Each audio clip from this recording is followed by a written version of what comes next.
buenos días a todos. Es una bendición estar aquí en la casa del Señor, compartiendo con los hermanos y sobre todo meditando también en la palabra del Señor. Agradezco a todas las personas también que están involucradas, al grupo de música, a las personas de la mesa, a Nico que ha estado presidiendo, que también forma todo esto parte del servicio de oración y también todo eso nos ayuda a preparar nuestros corazones y nuestras mentes para recibir la palabra del Señor. El día de hoy vamos a meditar en Deuteronomio capítulo 32 y realmente es un capítulo muy especial por diversos motivos.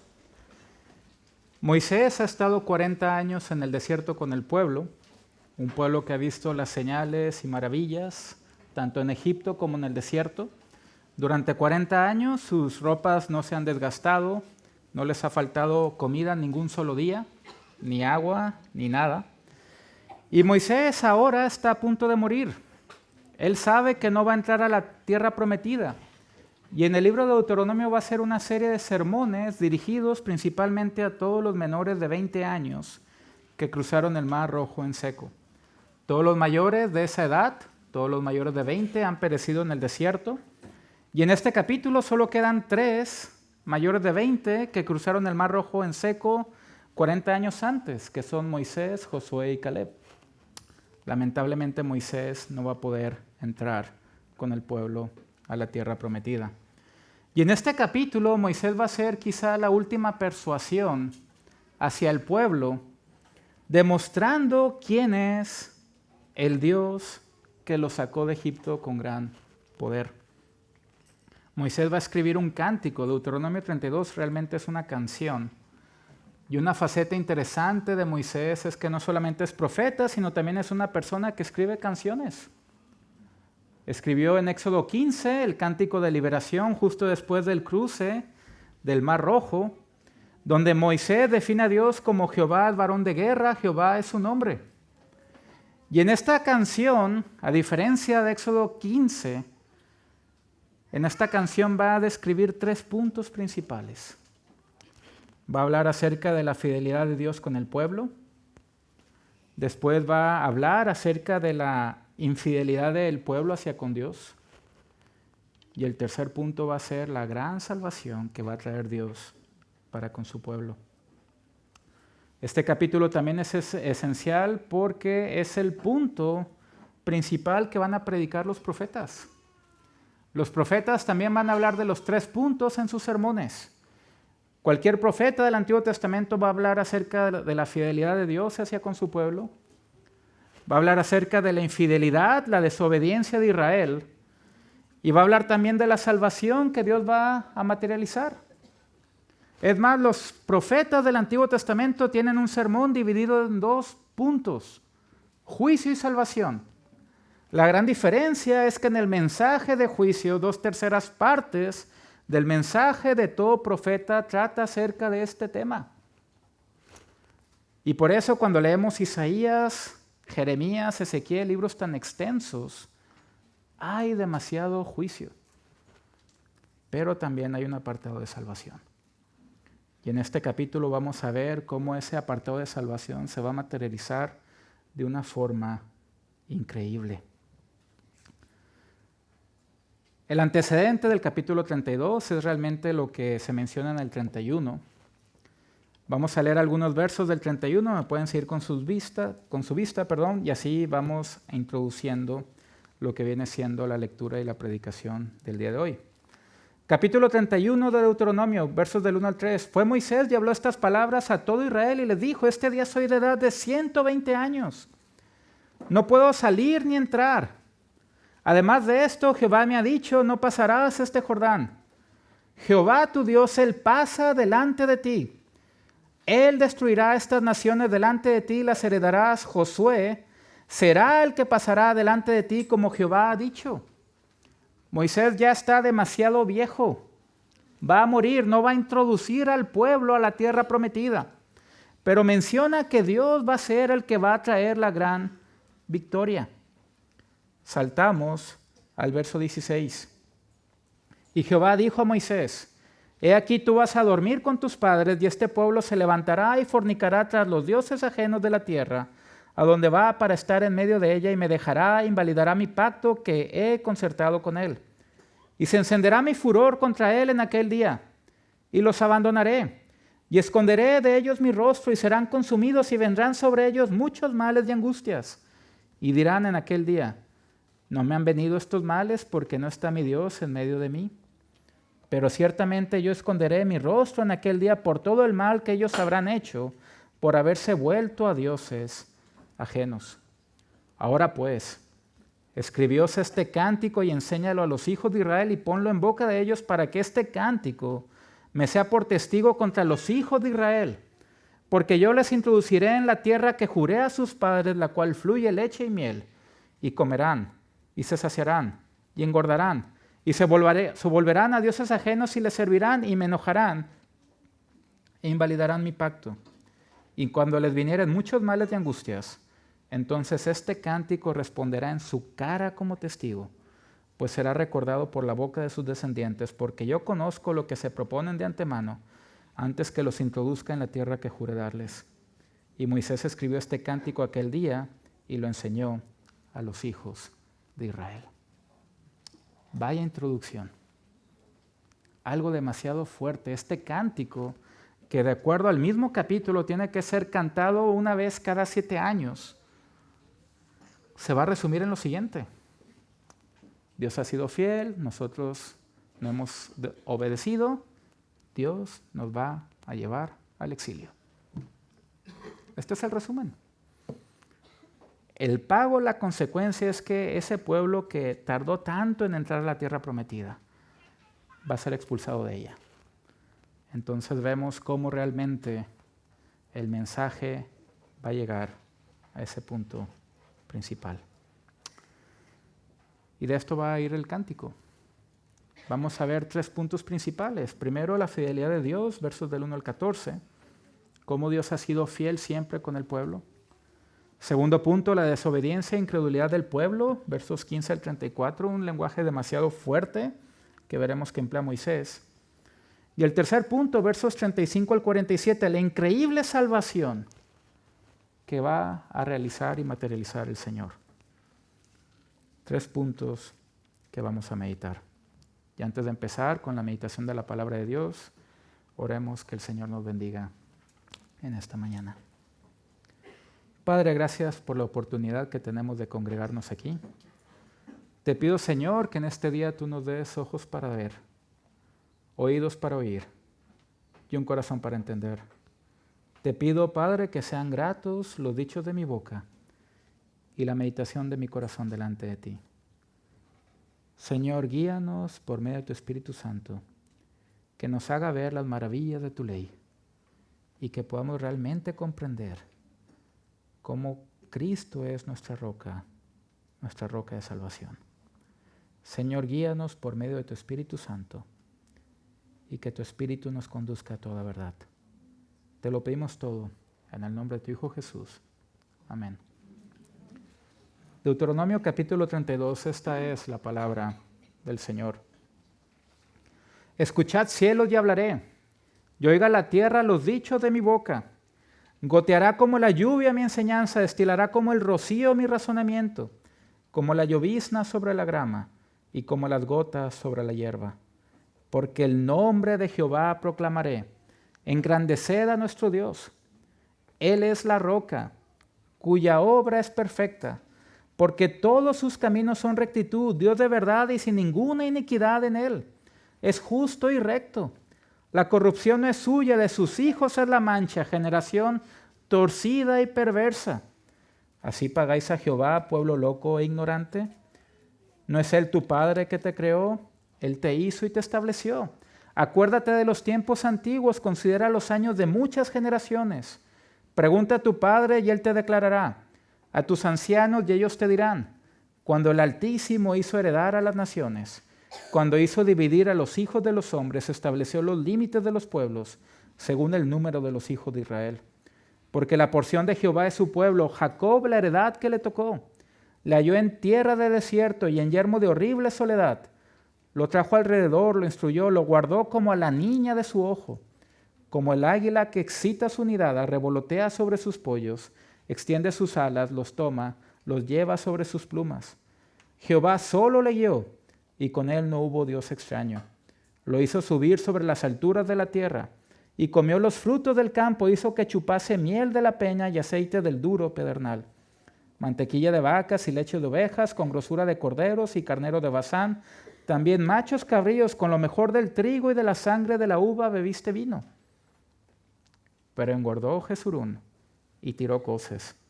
Engordaste, te cubriste de grasa. Entonces abandonó al Dios que lo hizo y menospreció la roca de su salvación. Le despertaron a celos con los dioses ajenos, lo provocaron a ira con abominaciones. Sacrificaron a los demonios y no a Dios, a dioses que no habían conocido, a nuevos dioses venidos de cerca que no habían temido vuestros padres.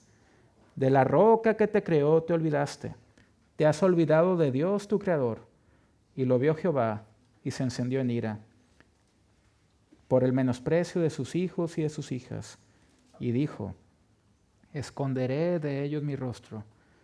Veré cuál será su fin, porque son una generación perversa, hijos infieles.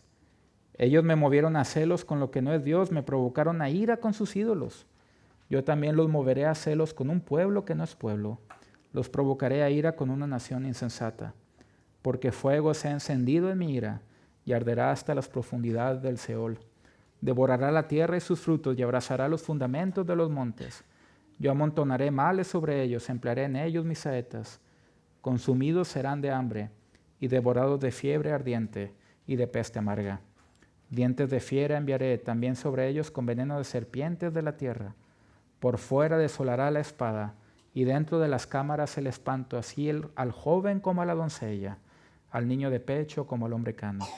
Yo había dicho que los esparciría lejos, que haría cesar de entre los hombres la memoria de ellos, de no haber temido la provocación del enemigo, no sea que se envanezcan sus adversarios, no sea que digan nuestra mano poderosa ha hecho todo esto, y no Jehová. Porque son nación privada de consejos, y no hay en ellos entendimiento. Ojalá fueran sabios que comprendieran esto, y se dieran cuenta del fin que les espera. ¿Cómo podría perseguir uno a 1000? Y 2 hacer huir a 10,000 si su roca no los hubiese vendido y Jehová no los hubiera entregado? Porque la roca de ellos no es como nuestra roca, y aun nuestros enemigos son de ellos jueces. Porque de la vid de Sodoma es la vid de ellos, y de los campos de Gomorra las uvas de ellos son uvas ponzoñosas. Racimos muy amargos tienen.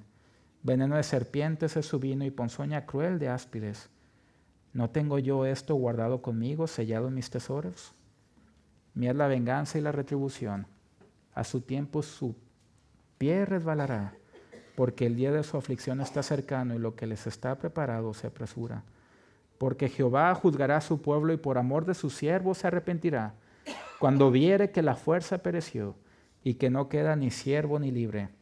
Y dirá, ¿dónde están sus dioses, la roca en que se refugiaban, que comían la grosura de sus sacrificios y bebían el vino de sus libaciones? Levántense, que os ayuden y os defiendan. Ved ahora que yo soy, y no hay dioses conmigo. Yo hago morir y yo hago vivir. Yo hiero y yo sano, y no hay quien pueda librar de mi mano. Porque yo alzaré a los cielos mi mano y diré, vivo yo para siempre. Si afilare mi reluciente espada y echaré mano del juicio, yo tomaré venganza de mis enemigos y daré la retribución a los que me aborrecen. Embriagaré de sangre mis saetas, y mi espada devorará carne, en la sangre de los muertos y de los cautivos, en las cabezas de larga cabellera del enemigo. Alabad naciones a su pueblo, porque él vengará la sangre de sus siervos, y tomará venganza de sus enemigos, y hará expiación por la tierra y por su pueblo. Vino Moisés y recitó todas las palabras de este cántico a oídos del pueblo, él y Josué, hijo de Nun. Y acabó Moisés de recitar todas estas palabras a todo Israel. Y les dijo, aplicad vuestro corazón a todas las palabras que yo os testifico hoy, para que las mandéis a vuestros hijos, a fin de que cuiden de cumplir todas las palabras de esta ley. Porque no es cosa vana, es vuestra vida. Y por medio de esta ley haréis prolongar vuestros días sobre la tierra donde vais, pasando el Jordán, para tomar posesión de ella. Amén. Aquí termina la lectura de la palabra del Señor. 3 puntos principales vamos a ver. El primero es la fidelidad de Dios, que vemos en los versos del 1 al 14. Y si se fijan, este cántico realmente empieza con que Dios está hablando. Moisés está transmitiendo las palabras de Dios y Dios mismo habla. Y lo curioso es que nos lleva otra vez a algo que hemos visto en Génesis capítulo 1, la creación. Escuchad cielos y hablaré, y oiga la tierra los dichos de mi boca. Dios, que creó todo con el aliento y con su palabra, vuelve a utilizar esta expresión. Dios va a hacer algo impresionante. Nos lleva otra vez de vuelta a la creación. Pero ahora dice, escuchen cielos y hablaré, y oiga la tierra los dichos de mi boca. ¿Por qué? Porque su enseñanza va a empezar a gotear.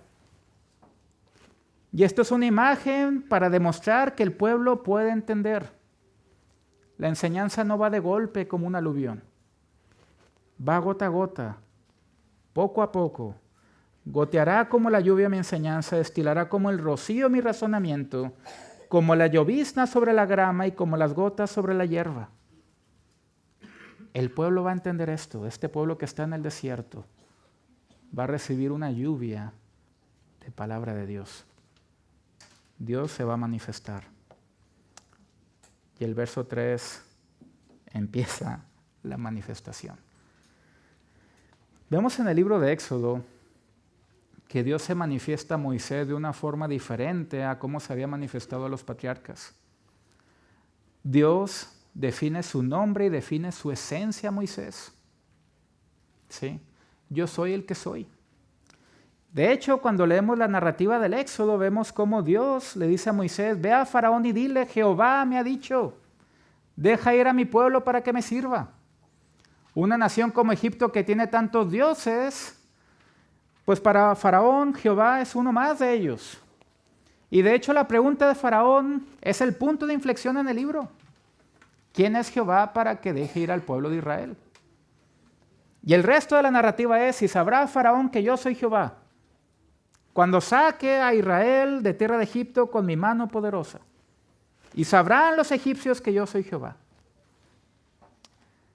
Y vemos que efectivamente Dios saca al pueblo de Israel. Hay 10 plagas, hay milagros y maravillas.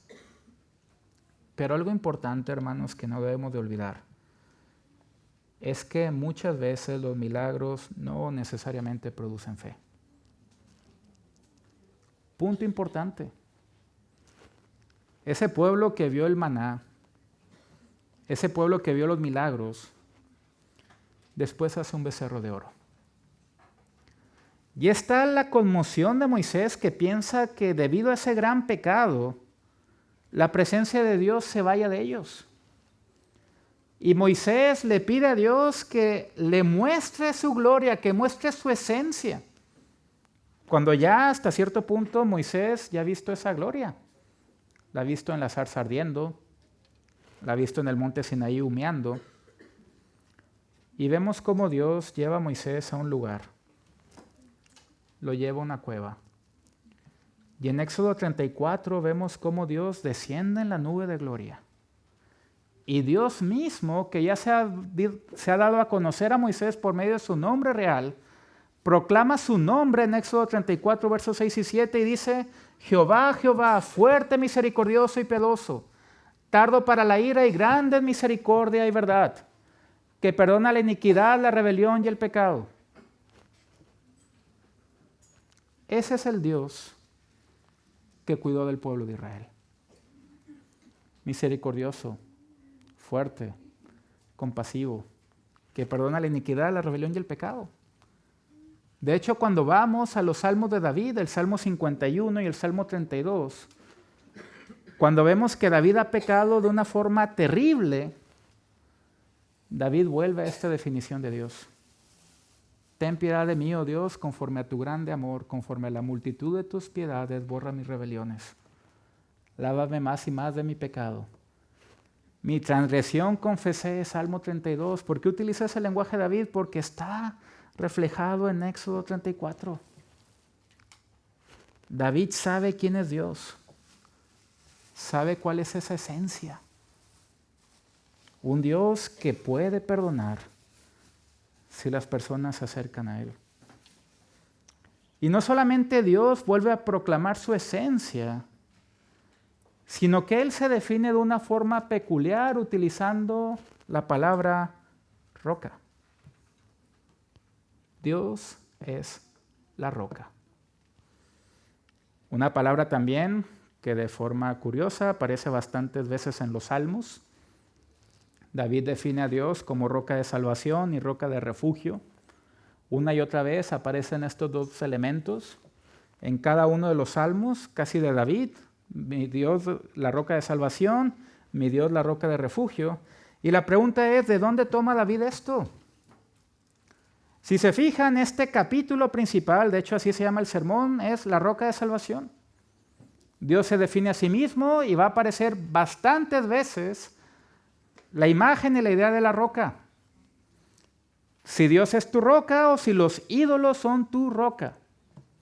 De hecho, curiosamente, en esta traducción que tenemos delante, se pone la roca, si sigues a los ídolos, la roca en R minúscula, y si sigues a Dios como roca en R mayúscula, pero tienes que tener una fortaleza. Y esa fortaleza va a ser tu salvación y tu refugio. O Dios o tus pensamientos. Tienes que seguir a alguien. Pero vemos que antes de Deuteronomio 32, dos veces, y uno lo acabamos de leer en la lectura paralela, se menciona un evento de Israel en el desierto, con elementos en comunes, en dos momentos diferentes y en dos lugares diferentes. La primera vez que aparece la idea de la roca está en Éxodo capítulo 17. Y el contexto es que el pueblo de Israel ha visto las 10 plagas, ha visto cómo Dios abrió el mar, y ahora están en el desierto, ¿y qué pasa? Pues se van a quejar, porque no hay agua. Fíjense, vamos a leer y vamos a comentar brevemente unas cuestiones de aquí para después ir a Números capítulo 20 y ver el paralelo. Toda la congregación de los hijos de Israel partió del desierto de Sin por sus jornadas, conforme al mandamiento de Jehová, y acamparon en Refidim, y no había agua para que el pueblo bebiese. Y altercó el pueblo con Moisés y dijeron, danos agua para que bebamos. Y Moisés les dijo, ¿por qué altercáis conmigo? ¿Por qué tentáis a Jehová? Así que el pueblo tuvo allí sed y murmuró contra Moisés y dijo, y aquí está la clave, hermanos, esto también se va a ver en el siguiente texto de Números. ¿Por qué tú, Moisés, nos hiciste subir de Egipto para matarnos de sed a nosotros? El pueblo no ha pillado, no ha entendido que fue Dios el que lo sacó, no fue Moisés. Y la queja es directamente hacia Moisés, ¿por qué tú nos hiciste subir de Egipto? Moisés piensa que lo van a apedrear. Y vemos que el Señor responde en el verso 5 y le dice, pasa delante del pueblo y toma contigo de los ancianos de Israel y toma también en tu mano tu vara con que golpeaste el río y ve. Y esa vara es un instrumento importante porque es la vara que utilizó Moisés cuando se enfrenta por primera vez a Faraón antes de que empiece el periodo de las plagas. Vemos que Dios lo comisiona y tira la vara y se hace ¿qué? Una culebra. Y esa culebra, en la lengua hebrea vemos que absorbe, que chupa, que traga literalmente a las otras varas de los magos de Egipto. Y esa misma vara es la que va a utilizar Moisés en un evento parecido a este, pero en vez de que haya agua se va a convertir en sangre. Y Dios le dice, toma esa vara que el pueblo ha visto y ve con esa vara. Y vemos el verso 6, he aquí yo estaré delante de ti allí. Y en el hebreo la preposición sobre es la misma para en. Y literalmente lo que dice el verso, he aquí yo estaré allí en la peña en Horeb. Y golpeará la peña y saldrán de ella aguas y beberá el pueblo. De hecho hay un himno que dice Cristo es la peña de Horeb que está brotando, ¿sí? Y vemos que aquí hay un tema interesante que Moisés golpea literalmente a Dios y de ahí sale agua. Fíjense cómo ya empezamos a visualizar una cuestión interesante relacionada con el dogma cristiano evangélico de la expiación. Alguien tuvo que pagar por ti. Muchos años después, en Números 20, vemos que en otro momento, en otro lugar, también en el desierto, el pueblo se vuelve a quejar porque no tienen agua para beber. Y este pueblo que sigue recibiendo el maná, que ha comido carne, que el Señor los ha cuidado, le dicen otra vez a Moisés en el verso 3, ojalá hubiéramos muerto cuando perecieron nuestros hermanos delante de Jehová. ¿Por qué hiciste venir la congregación de Jehová a este desierto? Verso 5, ¿y por qué nos has hecho subir de Egipto? Otra vez la queja es, el pueblo sigue sin enterarse que fue Dios el que hizo los milagros, no fue Moisés. Y vemos que otra vez Moisés teme. Y en el verso 8 vemos que le dice Dios a Moisés, toma la vara y reúne a la congregación, tú y Aarón tu hermano. Pero aquí no tiene que golpear la peña, aquí tiene que hablad a la peña a vista de ellos y ella dará su agua. Vemos que Moisés se muestra bastante arrogante. Verso 10 en adelante, y reunieron Moisés y Aarón a la congregación delante de la peña y le dijo, oíd ahora rebeldes, osemos, yo y Aarón, de hacer salir aguas de esta peña. Moisés se está comportando como el pueblo de Israel. Piensa que es un objeto mágico. Y Moisés toma la vara y no la golpea una, sino 2 veces. Y este es el motivo por el cual Moisés no puede entrar a la tierra prometida. Este fue el pecado. El apóstol Pablo nos menciona algo en 1 Corintios 10.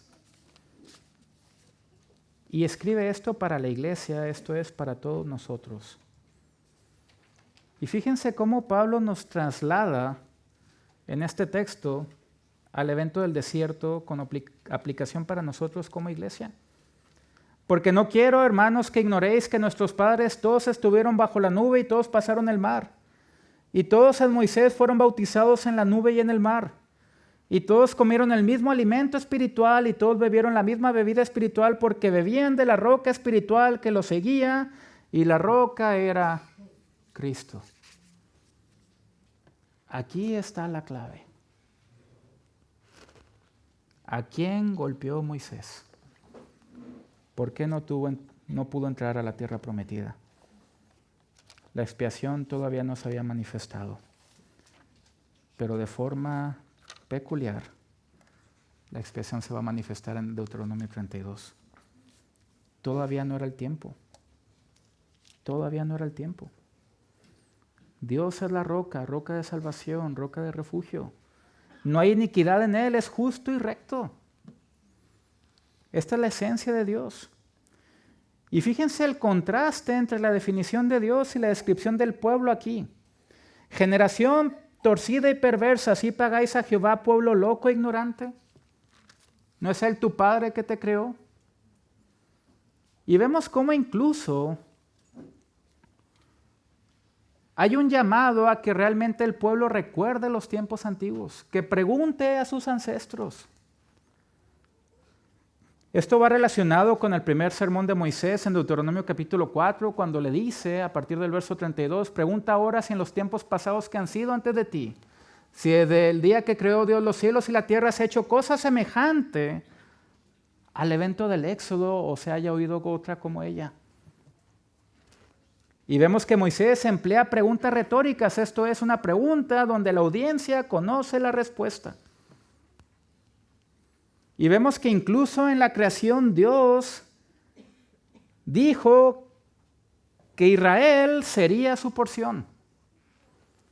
Israel iba a ser una nación especial. Iba a ser una nación santa, apartada para Él. ¿Sí? La porción de Jehová es su pueblo, Jacob la heredad que le tocó. Lo halló en el desierto. Y nos lleva esto otra vez hasta la época de Abraham. que es de Ur de los Caldeos. Todo el peregrinaje. Se nos menciona otra vez en el verso 11 y en el 10 cómo la cuidó como la niña de su ojo y como el águila que cuida de sus polluelos. Éxodo 19, Salmo 91. Dios nos rescató con alas de águila. Dios lo cuidó, lo hizo subir de Egipto. Comió del fruto que Dios le proveyó. Y el pueblo de Israel, a pesar de todo esto, nunca supo quién era Él. No sabía su identidad del pueblo.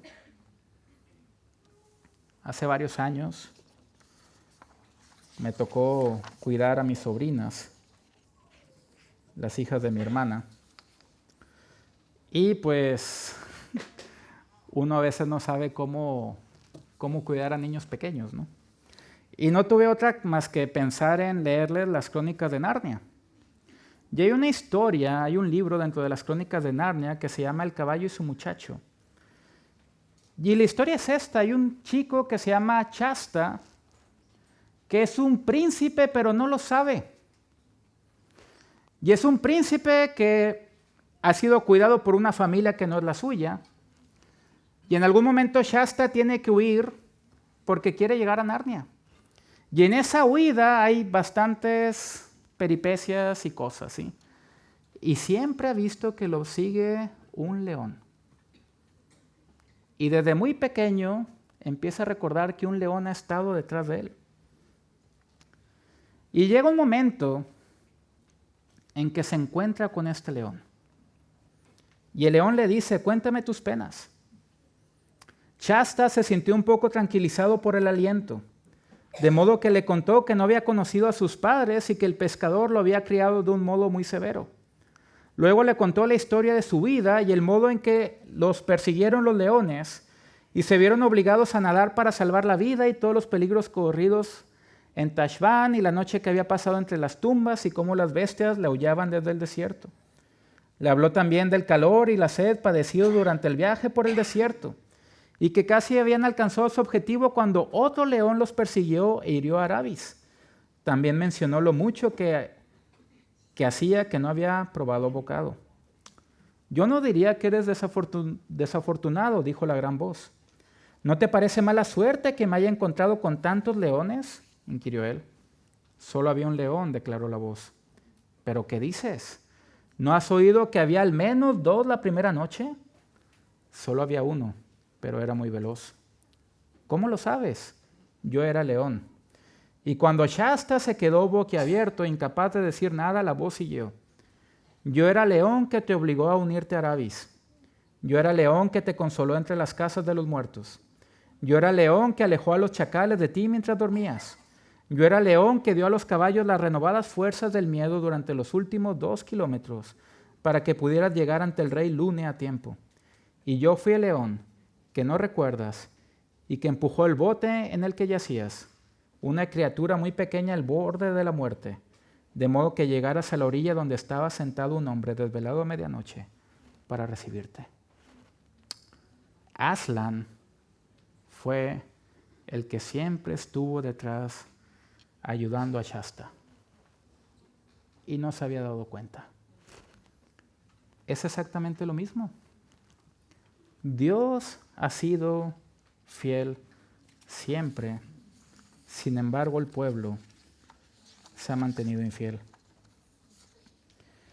Y esto nos lleva al segundo punto, la desobediencia del pueblo. La desobediencia e incredulidad del pueblo para con Dios.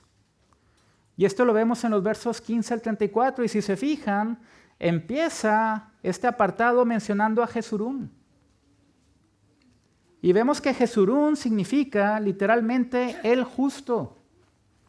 Y es un término cariñoso. Vemos cómo Dios, que es Padre, muestra su cariño mencionando palabras dulces y llamando a Israel como Jesurún. Nombre cariñoso con que Dios llama a su pueblo Israel. Dios estaba orgulloso de ellos. Buscaba que este pueblo que es justo fuese también santo. Y en los profetas, en Isaías capítulo 44, se nos menciona también lo siguiente con respecto a Jesurún. Isaías 44, verso 2. Así dice Jehová, hacedor tuyo y el que te formó desde el vientre, el cual te ayudará. No temas, siervo mío Jacob, y tú, Jesurún, a quien yo escogí.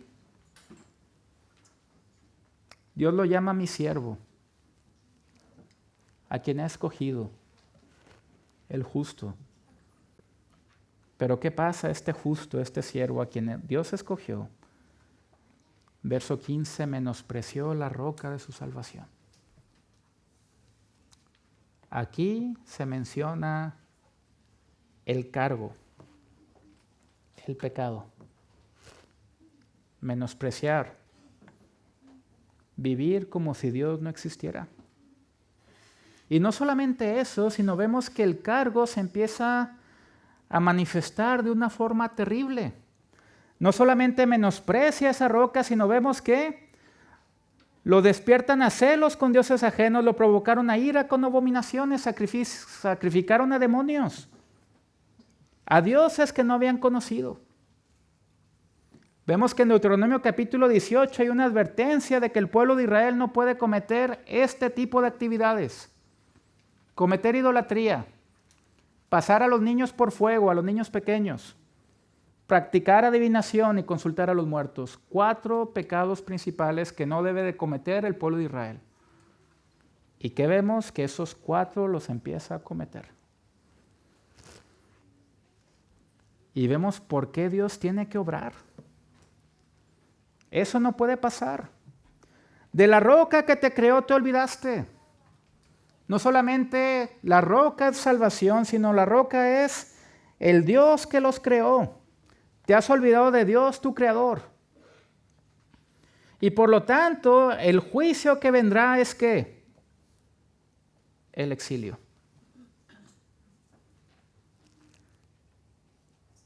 Hay un himno de William Cowper que la traducción en español es: detrás de una providencia frustrada, Dios siempre esconde una sonrisa.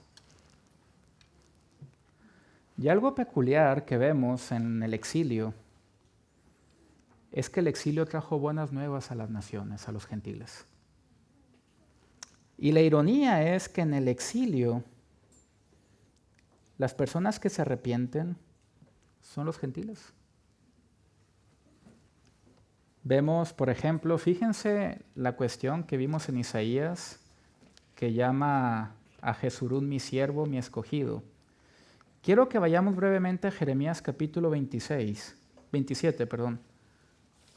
Y fíjense la descripción que se hace de Nabucodonosor, rey de Babilonia. Jeremías capítulo 27, verso 6. Y ahora yo he puesto todas estas tierras en manos de Nabucodonosor, rey de Babilonia, mi siervo. Y aún las bestias del campo le he dado para que le sirvan. Este rey, en Daniel capítulo 4 se arrepiente. Una ironía terrible. Algo que hace que a los judíos le hierva la sangre. ¿Cómo es posible que este pueblo que tiene la ley, que ha visto los milagros y maravillas, no se arrepienta? Fíjense lo que dice Dios. Verso 21, ellos me movieron a celos con lo que no es Dios, me provocaron a ira con sus ídolos, yo también los moveré a celos con un pueblo que no es pueblo, los provocaré a ira con una nación insensata. Incluso en este capítulo vemos, y vamos a ver 2 veces que se menciona a las naciones. Y que Dios va a provocar a celos a Israel, ¿por qué? Porque Dios también tiene un plan para con las naciones. Este plan en parte se ve reflejado en Isaías capítulo 19. Cuando leemos la Biblia, sobre todo y leemos los libros históricos, las 2 naciones principales, los 2 enemigos a vencer del pueblo de Israel es Egipto y Asiria. Es más, si vemos el arte asirio, es gente que le encanta mostrar violencia en su arte. Si están matando un león, aparece el león en tensión, quejándose, vomitando sangre. Aparecen imágenes de decapitados y cosas terribles que no voy a entrar en detalle, pero ese es el arte asirio. Fíjense lo que dice Isaías 19 sobre Egipto y Asiria, a partir del verso 21. Y Jehová será conocido de Egipto, y los de Egipto conocerán a Jehová en aquel día, y harán sacrificio y oblación, y harán votos a Jehová, y los cumplirán. Y herirá a Jehová a Egipto, herirá y sanará, y se convertirán a Jehová, y les será clemente y los sanará. En aquel tiempo habrá una calzada de Egipto a Siria. La única calzada que pueda haber es de que sea todo el territorio actual de Israel. Habrá una calzada, un camino. Y asirios entrarán en Egipto y egipcios en Asiria, y los egipcios servirán con los asirios a Jehová. En aquel tiempo Israel será tercero. Ya no va a ser la primera nación. Será tercero con Egipto y con Asiria para bendición en medio de la tierra, porque Jehová de los ejércitos los bendecirá diciendo: bendito el pueblo mío Egipto y el asirio, obra de mis manos, e Israel mi heredad. Vaya texto. Dios tiene un plan para con los gentiles. Y esto es algo que el apóstol Pablo, después de su llamado en el camino a Damasco, fue cuando todo le hizo clic. Dios siempre ha tenido un plan para todos. El mismo Dios de Israel puede ser el Dios de los egipcios y el Dios de los asirios. Dios se va a manifestar. Incluso vemos lo que va a pasar con el pueblo, ¿sí? Verso 23, amontonaré males sobre ellos, serán consumidos, verso 24. Desolará la espada, verso 25. Verso 26, los voy a esparcir lejos. Vendrá el exilio. Y cuando vemos el mapa y vemos cómo Dios llama a Abraham de Ur de los Caldeos, que está en Babilonia, después Abraham sube a Harán, que es Asiria, baja a Canaán, llega a Egipto por hambre, va a ser exactamente la misma ruta, la inversa, que seguirá el pueblo de Israel. El pueblo de Israel primero será exiliado a Asiria y después será exiliado a Babilonia. Misma ruta de Abraham a la inversa. Mismo plan de Dios. Porque son nación privada de consejos, verso 28, no hay en ellos entendimiento. Ojalá fueran sabios que comprendieran esto y se dieran cuenta del fin que les espera. El exilio era el plan A, no había plan B. El pueblo de Israel va a volver a su origen. Pero volviendo a su origen, de forma irónica, va a llevar la ley a esos lugares y la gente se va a arrepentir. Verso 30, ¿cómo podría perseguir 1,000 y dos hacer huir a 10,000 si su roca no los hubiera vendido y Jehová no los hubiera entregado? Esta misma profecía la menciona Josué en su último sermón. Y es lo que se da con el rey David. Saúl hirió a sus 1,000 y David a sus 10,000. David sabe quién es esa roca. Le da toda la gloria sabiendo que la victoria viene por Dios. Y vemos la comparativa en el 31, la roca de ellos, y si se fijan en sus Biblias, esa roca aparece en R minúscula, no es como nuestra roca con R mayúscula. Incluso las ediciones bíblicas quieren hacer ese énfasis en esto. O Dios es tu roca de salvación y refugio, o tu ídolo es la roca de salvación y refugio. Solo puedes tener uno. Elías el profeta se acerca al pueblo en un momento crucial de la historia de Israel y les dice, no andemos a medias, no seamos tibios. Si Baal es Dios, síguelo. Pero si Jehová es Dios, síguelo y olvídate de Baal. Y esta es la realidad. ¿Cuál es el resultado si los ídolos y tus pensamientos y tu forma de pensar aparte de Dios es tu roca. Esto se ve reflejado en los versos 32 en adelante. Eso te va a llevar a un pecado terrible. La vida de Sodoma, los campos de Gomorra, uvas ponzoñosas, veneno de serpientes es su vino. El pecado no tiene nada bueno y tiene resultados. No hay tal cosa como pecado privado. No hay tal cosa como hago esto y Dios no me ve. Nadie se entera así. Un Dios te ve. Y el pecado tiene resultados a corto, mediano, largo plazo. Es la realidad. Cuando era pequeño veía una serie, es la única serie que me enganchó y ya no he visto ninguna otra. No era muy buena, en inglés se llama Quantum Leap y en español en México le pusieron Viajeros en el Tiempo. Y habla acerca del doctor Sam Beckett, que hace una máquina del tiempo y viaja al pasado para cambiar las cosas que se hicieron mal para que después esa persona pues tenga una vida próspera, ¿sí? Y lo acompaña un holograma. Y ese holograma le dice, oye, mira, ahora te toca vivir en esta década, vas a representar a tal persona y tienes que hacer esto para que después esa persona no termine en prisión, que es como terminó, etcétera, etcétera. ¿Sí? Muy diferente al mensaje cristiano, pero era interesante ver cómo realmente esta persona trataba de viajar para cambiar las cosas del pasado para que sean bien. Sin embargo, cuando vemos en la Biblia, vamos al texto y vamos al Evangelio, vemos que realmente todo puede ser redimido. Y que realmente hay alguien que vivió y murió por ti para que tengas un futuro mejor. Eclesiastés capítulo 3, verso 15, después de mencionar que todo tiene su tiempo, Salomón concluye esa sección con las siguientes palabras. Aquello que fue ya es, y lo que ha de ser fue ya, y Dios restaura lo que pasó. Todo puede ser redimido. Todo puede ser perdonado. La cuestión está en acercarnos a Él. Y esto nos lleva al tercer punto, versos 35 al 47. La increíble salvación que va a traer el Señor. Dios tiene que obrar. Y fíjense cómo empieza esta sección a partir del verso 35.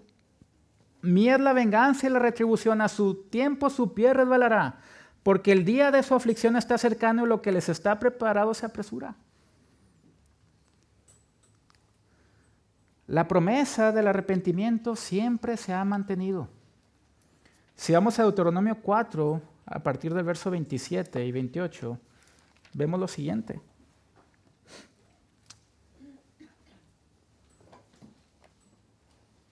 Verso 25, Deuteronomio 4, 25. Cuando hayáis engendrado hijos y nietos y hayáis envejecido en la tierra, si os corrompieres e hicieres escultura e imagen de cualquier cosa, e hicieres lo malo ante los ojos de Jehová vuestro Dios para enojarlo, yo pongo hoy por testigos al cielo y a la tierra, que pronto pereceréis totalmente de la tierra hacia la cual pasáis el Jordán para tomar posesión de ella.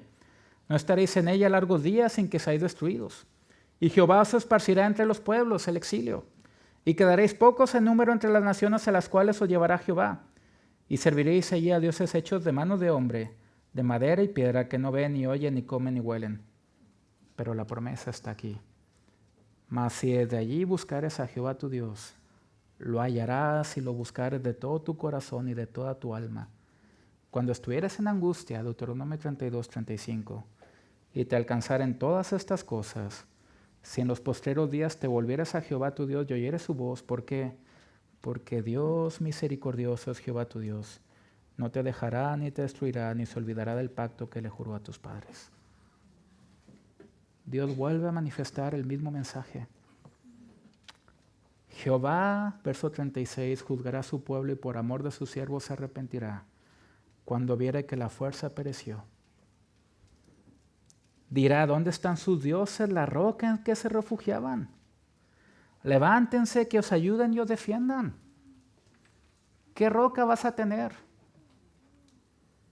los ídolos o el Dios vivo y verdadero? Ved ahora que yo soy. Vaya lenguaje, un Dios que nunca tuvo comienzo, que es el que hace morir y hace vivir, el que hiere y el que sana. Nadie puede librar de su mano. El verso 40 es interesante porque la imagen es la siguiente. Dios está haciendo un juramento. Y vemos que Dios alza su mano y dice, vivo yo para siempre. Dios está jurando por lo que es. El Salmo 89 dice que Dios ha jurado por su santidad, por su esencia. Y vemos que aquí esto va muy en serio. ¿Por qué? Porque Dios está haciendo un juramento. Y el juramento aquí va ligado ¿con qué? Con que va a vencer a sus enemigos, pero va a traer salvación a su pueblo. Mensaje dual. Siempre el mensaje es en dos partes. Mensaje dual. Verso 43. Se vuelve a mencionar a las naciones. Alabad naciones a su pueblo. Estas naciones, y si se fijan hay una cita que menciona Pablo en Romanos 15, es la iglesia. La iglesia no comenzó en Pentecostés, comenzó desde siempre. El plan de salvación es el mismo. Alabad naciones a su pueblo, porque Él vengará la sangre de sus siervos y tomará venganza de sus enemigos. Y aquí el hebreo, y por ejemplo creo que es la Biblia de las Américas, lo traduce muy bien. La Reina Valera justo aquí no. Y Dios hará expiación por la tierra y por su pueblo. Dios mismo es el que tiene que hacer expiación. Y la pregunta es, ¿cómo Dios puede hacer expiación? Y aquí vemos la maravilla de la doctrina de la encarnación. La segunda persona de la Trinidad, que nunca tuvo comienzo, decide tomar un cuerpo del cual ya no se desprende jamás. Y se humilla, ¿para qué? Para morir.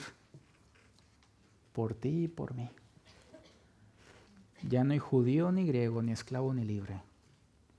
Al que no conoció pecado, por nosotros lo hizo pecado, para que nosotros fuésemos, ¿qué?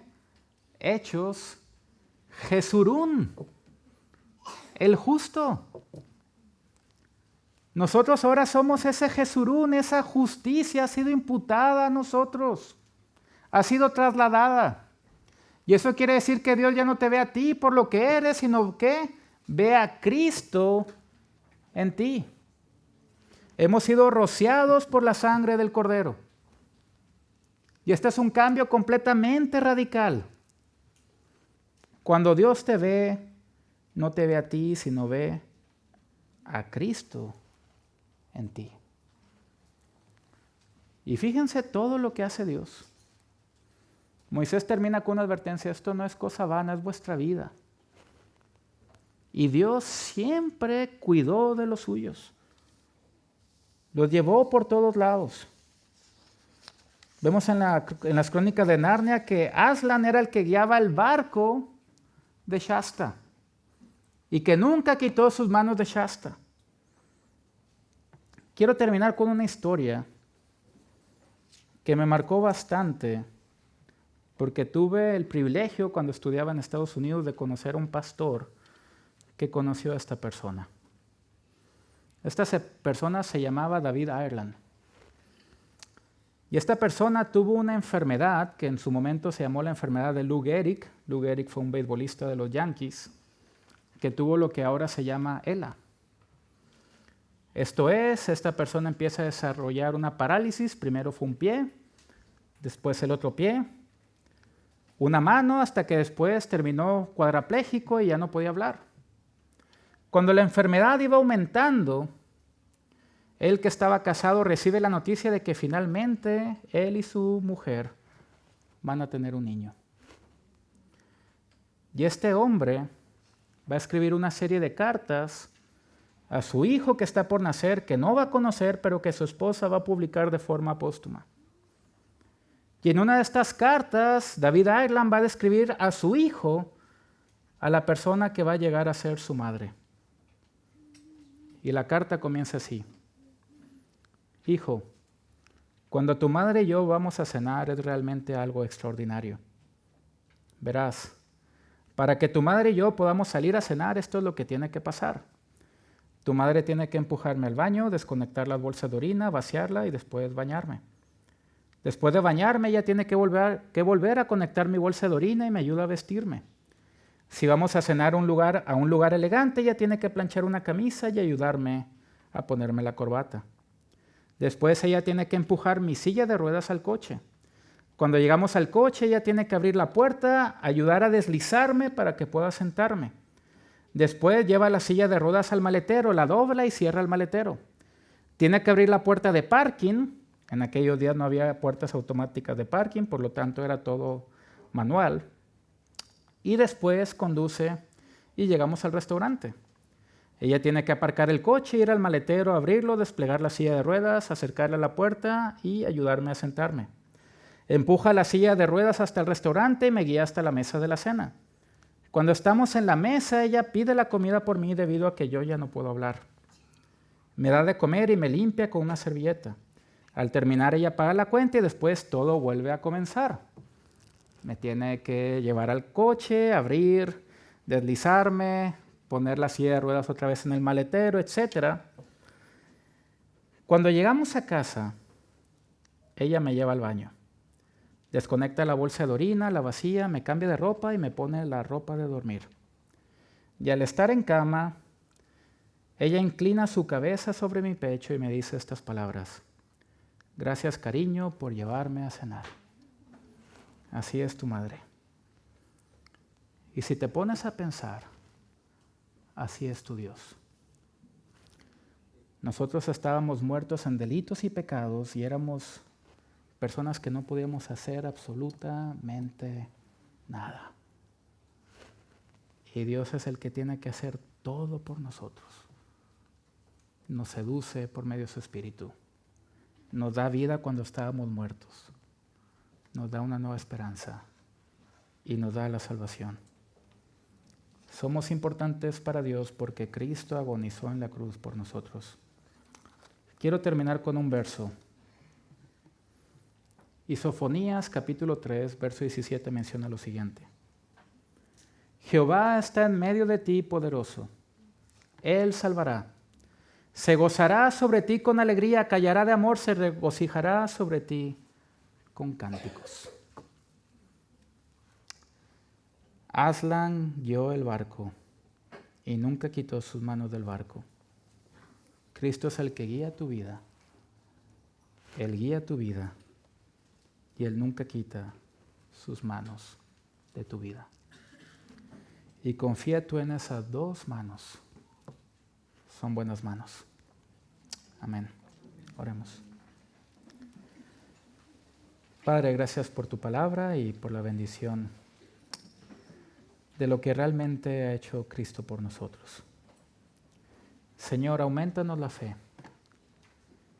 Ayúdanos a vivir vidas santas que te agraden. Y ayúdanos también a seguir siendo luz y sal en medio de esta ciudad. Que podamos ser una iglesia que siga llevando más hijos a tu gloria. Sé con nosotros, Padre. Bendícenos. Te lo pedimos todo en el nombre de tu Hijo Jesús. Amén.